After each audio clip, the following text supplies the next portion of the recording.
Jack. Bernanke has in secret spent hundreds of billions of dollars bailing out one group and not bailing out another group. I don't see anybody in the news media demanding the kind of transparency at the Fed that you would demand of every other aspect of the federal government. And I think it is corrupt and it is wrong for one man to have that kind of secret power. So, Congressman Paul, where do you come down on this?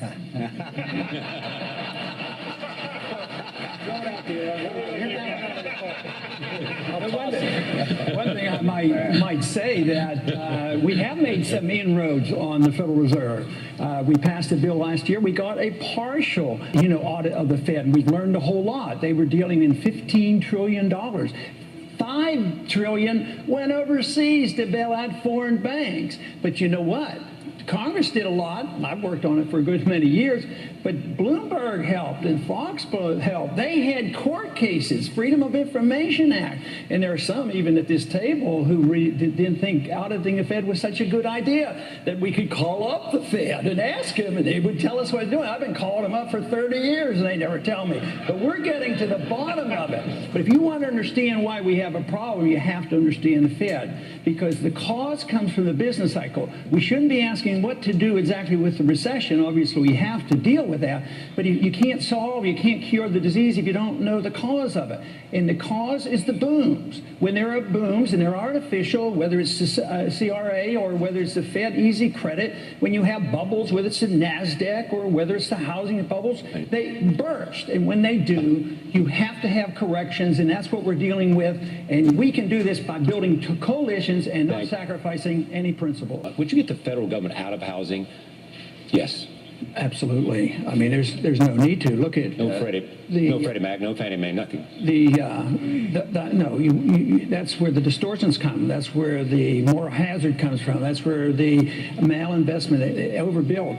It was predictable. You talked about what economists we should look to, and unfortunately, we've been living with Keynesian economics for many, many decades, and everybody who was right about predicting the bubbles were Austrian economists. They said they were coming, and yet they're also saying, and I agree with them, that everything that we're doing right now is wrong. So what we did with the housing bubble, yes, we had too many houses. It was glaring in our face.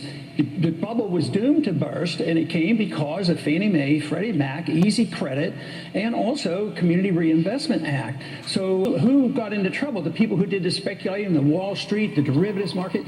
They got the bailout. They got privileges. So what happened to the middle class? They lost their jobs. They lost their houses. This whole system is all messed up. And what I hear here is just tinkering with the current system and not looking at something new and different. And it's a free market economy without a Federal Reserve System, with sound money. If you don't have that, you're going to continue with the bubble. And this propping up this debt and keeping the correction. You need the correction. You need to get rid of the malinvestment and the debt. The debt is the burden on the economy. All right, we'll be back. Take a break and be right back. Stay with us from Dartmouth to Hanover, New Hampshire. Congressman Paul. Since the Federal Reserve is the engine of inflation, creates the business cycle, produces our recessions and our depressions, the Federal Reserve obviously is a very important issue. Unfortunately, tonight we have a former director of the Federal Reserve at Kansas City. So I have a question for Mr. Kaine. Mr. Kaine, in the past, you've been rather critical of any of us who would want to audit the Fed. You said you've used pretty strong terms that we were ignorant and that we didn't know what we were doing. And therefore, there was no need for a Fed audit anyway, because if you had one, you're not going to find out everything because everybody knows everything about the Fed. But now that we have found and we've gotten an audit, we have found out an awful lot on how special businesses get, bailed out. Wall Street, the banks, and special companies, foreign governments. And you said that you advise those of us who are concerned and you belittled, you say, call up the Federal Reserve and just ask them to get a PR person. So do you still stick by this, that this is frivolous, or do you think it's very important? 64% of the American people want a full audit of the Fed on a regular basis. Mr. Kaine. First of all, you have misquoted me. I did not call you or any of your people ignorant. I don't know where that came from. I'll get it for you. All right? Now, so you got to be careful of the stuff that you get off the internet because that's just not something that I have said. Secondly, when I served on the board of the Federal Reserve in the 1990s, we didn't do any of the things that this Federal Reserve is doing. I don't agree with the actions of this Federal Reserve. I don't agree with the actions that have bernanke undertaken by Ben Bernanke. We gave that Federal Reserve guy a chance to answer Ron Paul. If you may have noticed, that was my edited version of a presidential debate. Welcome to the show again, Shane Buchek. I murder names as I get older. It's just the way it is. Anyway, the point of the Ron Paul thing, he's saying this economic system is all messed up. People are losing their homes. That was 2011. This is 2018. Nothing has changed except it's gotten worse. What do you think of that? Is that true or not? Absolutely. And he's from Buffalo, New York. So it's not like we hang out every day. I hardly know this guy, except you were here about 10 years ago, weren't you? Yeah. But Ron Paul nailed it. Frivolous, or do you think it's very important? 64% of the American people want a full audit of the Fed on a regular basis. Mr. King. First of all, Now here's my point. You see that guy, the guy with the black dude who worked for the Federal Reserve, and he's saying, "Oh, we didn't approve any of that stuff when I was on the Federal Reserve." My question is, why should a bank gangster Rothschild pawn even be running for president? Hello, my God, nobody raised that question back in that debate. If I'd been one of those reporters, I would have asked that question.